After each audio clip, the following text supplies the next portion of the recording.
He always sings raggedy music to the cattle as he swings back and forward in the saddle on a horse, a pretty good horse that's syncopated, gated. There's such a phonometer to the roar of his repeater, how they run when they hear this fella's gun, because the western folks all know why he's a highfalutin, scootin', shootin' son of a gun from Arizona, ragtime. One Tough Scout was put together by my dad, W. Cleon Skousen.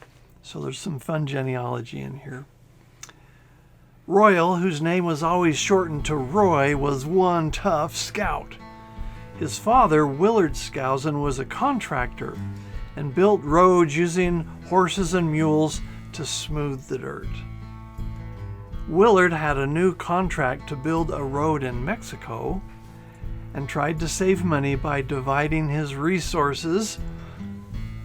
So he sent the equipment on ahead on the train, but he thought all the work animals, he would go ahead and send them on foot around the mountains, and his son Roy would be the one in charge.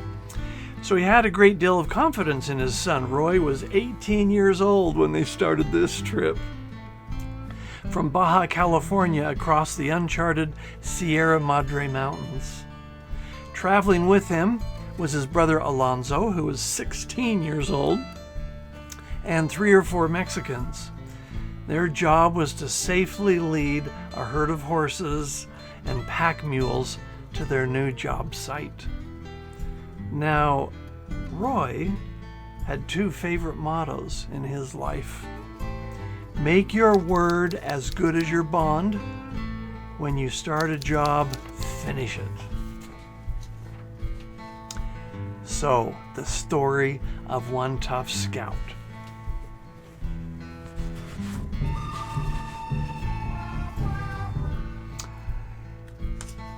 The following are excerpts from the personal account of this 18-year-old Mormon boy, Royal Pratt Skousen. It took about 3 weeks to get a big pack outfit ready for such a long trip. We were told that white men had never tried packing a pack train across these mountains before. Well, finally, by August 9th, we were ready to start. All of our stock and supplies were assembled on the west bank of the Yaqui River.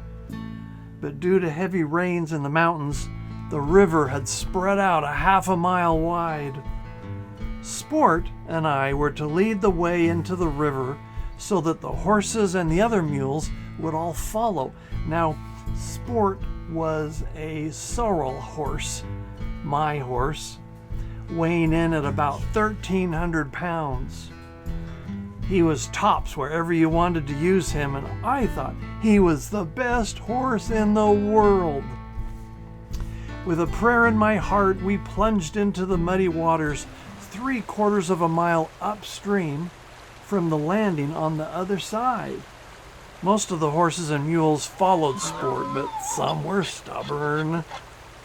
When Sport and I reached midstream, a large pine log struck Sport and knocked him backwards. We both went down, and I made the mistake of releasing my hold of his mane. The waves were several feet high. I no sooner came up than a wave covered me over again. The next time I came up, I saw a large pine log floating nearby. It didn't take long to get on that, as I had taken quite a bit of water. It's in pretty bad shape. But as soon as I was able, I took to the water and started swimming toward the east bank, reaching shore about 2.5 miles below the landing. By the time I had worked my way back up the river to the landing, I was bleeding all over from the cuts, from the sharp leaves, from the bamboo cane that was in the jungle that lined the banks of the river there. All was excitement when I reached the landing, as they thought I had drowned. When Sport came in without me. Where's Roy? By mid-afternoon of the second day, we were climbing the foothills and could look down over the great Yaqui Valley and its jungles. The view reminded me of the great velvet rug spread about almost as far as the eye could see, fanning away to the west as it touched the sea. Before we reached the summit of the first high range of mountains, we realized that this was going to be a much more difficult trip than we had anticipated. It took us 4 days to go 30 miles through the heavy brush. We had to have a gang of men going ahead, cutting out the underbrush sufficiently wide for the pack animals so they would not scrub and tear their packs all to pieces. It took 12 days to reach the top of the first range of mountains. August and September are the rainy months in the Sierra Madre Mountains. After we reached the first range, it rained every afternoon as we were climbing the second range of mountains through heavy brush and working our way around cliffs and ledges. A gentle rain set in. Fog and heavy clouds settled down on us, and for the next 8 or 10 days, we never got to see the sun. At night, we would build a large pine log fire, stretch our water-soaked tents, and cook what little we could for supper. And then when bedtime came, we would help each other wring out the water of our blankets, get them steaming hot, then roll up in them and go to sleep. The roar of the lion and the cry of the panther would sometimes wake us up. We would reach out and make sure our guns were close by. We were in hunter's paradise. Deer, wild turkey, sage hens, wild pigeons, bear, lions, and panthers could be seen every day as we traveled along. We really feasted on wild game. A fine venison steak with Alonzo's hot baking powder bread right out of the Dutch oven made us a real treat. A few days after the heavy rain set in, I had to spend all my time shoeing horses and mules. The hooves had become soft, and the big horses would pull off their shoes, floundering over the rocky trails. I carried my tools with me on my saddle, and at noon and night, I would immediately start shoeing the animals that had become tender-footed. After supper, we would use the light of the big campfires to finish up that work. Some of our Spanish mules had never been shod, and they would have to be thrown down and tied, their front feet to one pine tree and their hind feet to another pine tree to get those shoes on. All the rivers we crossed during the next 30 days were at flood stage, which meant that they were anywhere from 200 to 800 feet wide. They'd spread out. Our supplies were sent across on rafts, which we made by cutting down some pine trees and using 8 25-foot logs all tied together. At these crossings, I would take off my clothes, jump on Old Sport, and lead the way.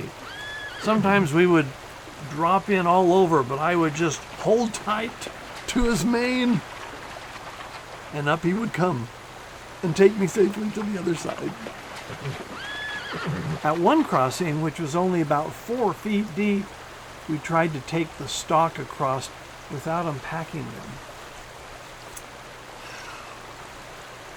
However, 3 of the mules lost their footing and were killed as they were swept downstream about 1,000 feet and then went over 150-foot wall. It had been now 40 days since we left the coast, and we were virtually imprisoned in the heat of these mountains. The loss of the 3 mules packed with priceless food was discouraging as our supplies were running low.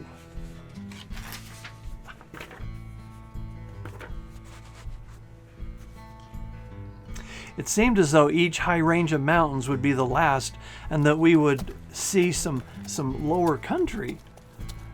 The range just ahead of us appeared to be impossible to climb. We stayed on a river in the canyon 4 days while scouting parties hunted a passageway.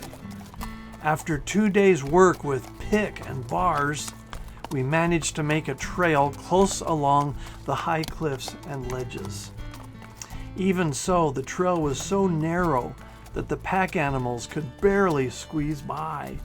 Our best pack mule was crowded off the trail by the other animals at one of the worst places and fell down over the cliff 300 or 400 feet.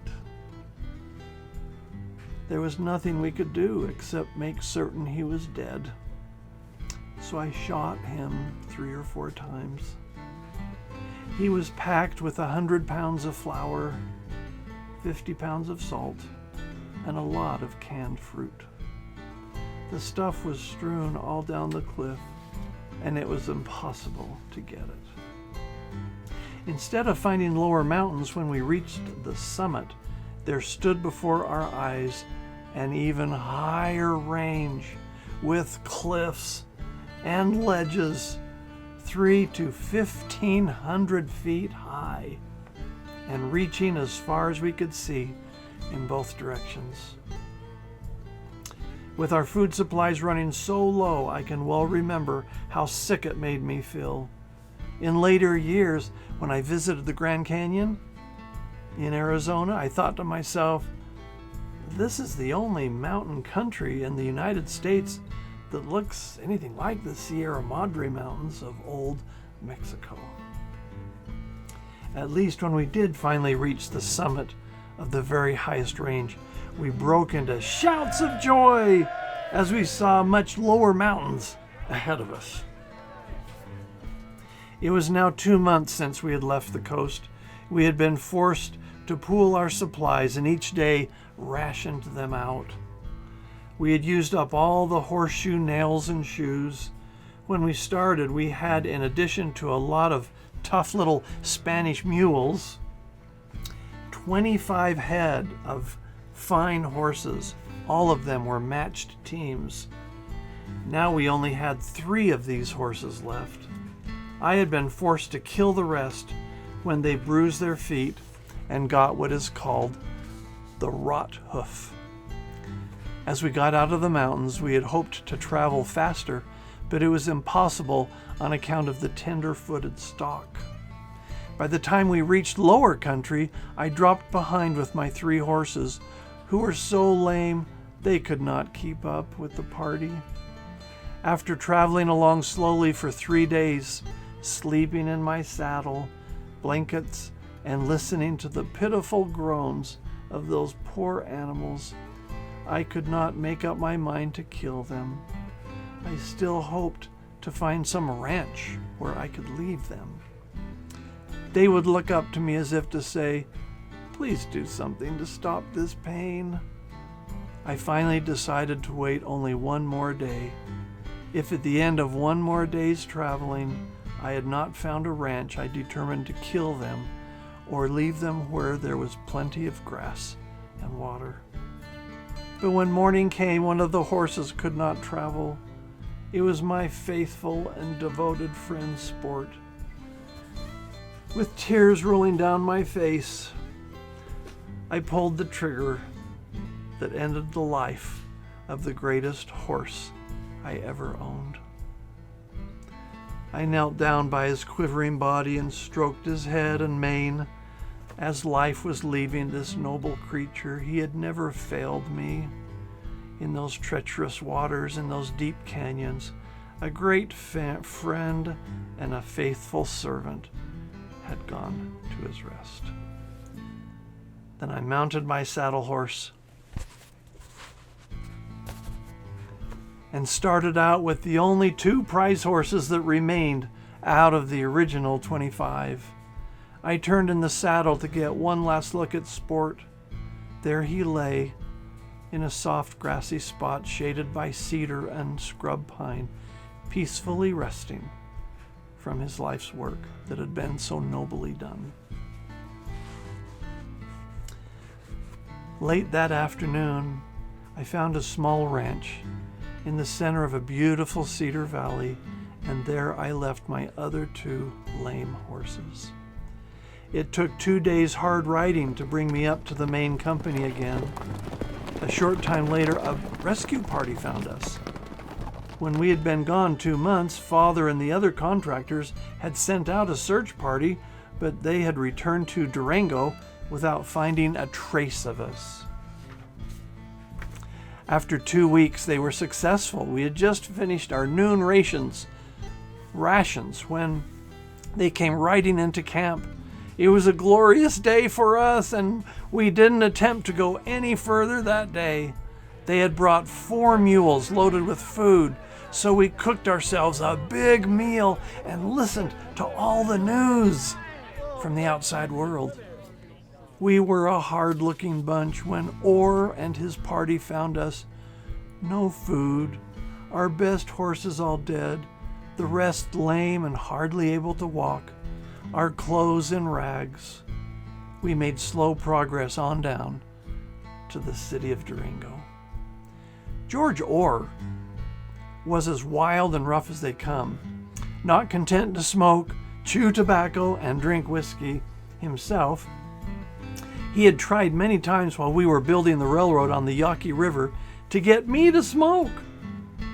Well, chew, drink with him, or he would pick out a little Mexican girl for my companion, saying, "Now, you've got to do these things. Show people you're a man. Don't be a sissy." But he had no luck. As we were traveling toward the city of Durango, he remarked to one of the boys that he would make me chew tobacco before we arrived in Durango. The next day, as we stopped for lunch, I unsaddled my horse, took off my belt and my 6-shooters, spur and chaps. Watching his chance, George slipped up behind me, threw both arms around me, and down I went with him astraddle of me. Out came his last plug of chewing tobacco as he said, "Now, you little devil, you're going to take a chew. I'm going to make a man out of you yet." I was in a tough spot.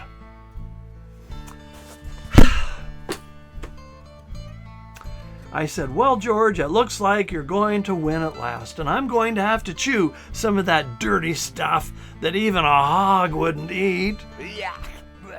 But let me up so I can take a good big bite. You know, that tobacco juice would choke me to death." He let me up, saying, "Now, no monkey business," and handed me the tobacco. I got ready to take a big bite with my mouth wide open. Just then, I motioned quickly towards some of the men and said, "Hey, Jones got kicked by that mule." George turned to look, and I was gone like a flash. George started after me, shouting, "Stop, stop, or I'll kill you!" He fired at me several times, but I made it to a small canyon nearby and threw his last plug of tobacco as far as I could throw it. George had lost sight of me, so I returned to camp before he did, and I picked up my 2 6-shooters. As George came back into camp, cursing and swearing at me, I fired a shot just to the right of his foot. "Now, don't do that," he said. "I was just joking."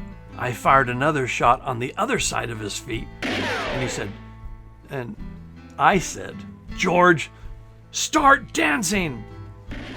I'll teach you to be a man."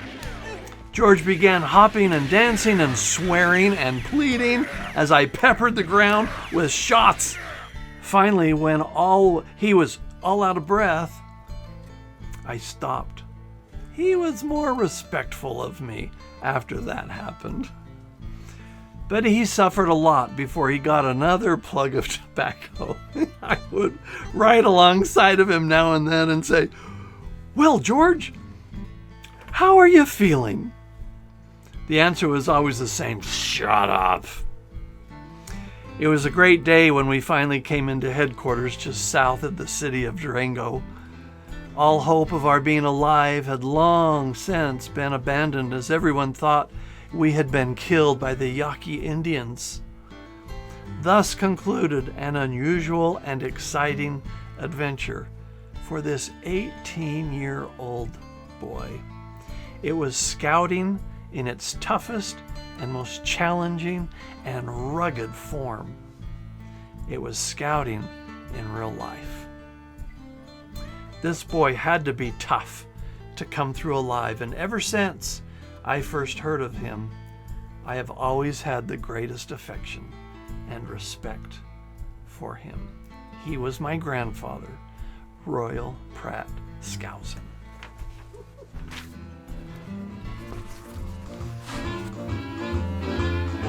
Why, he's a shootin', a highfalutin', a tootin' son of a gun from Arizona, ragtime cowboy Joe.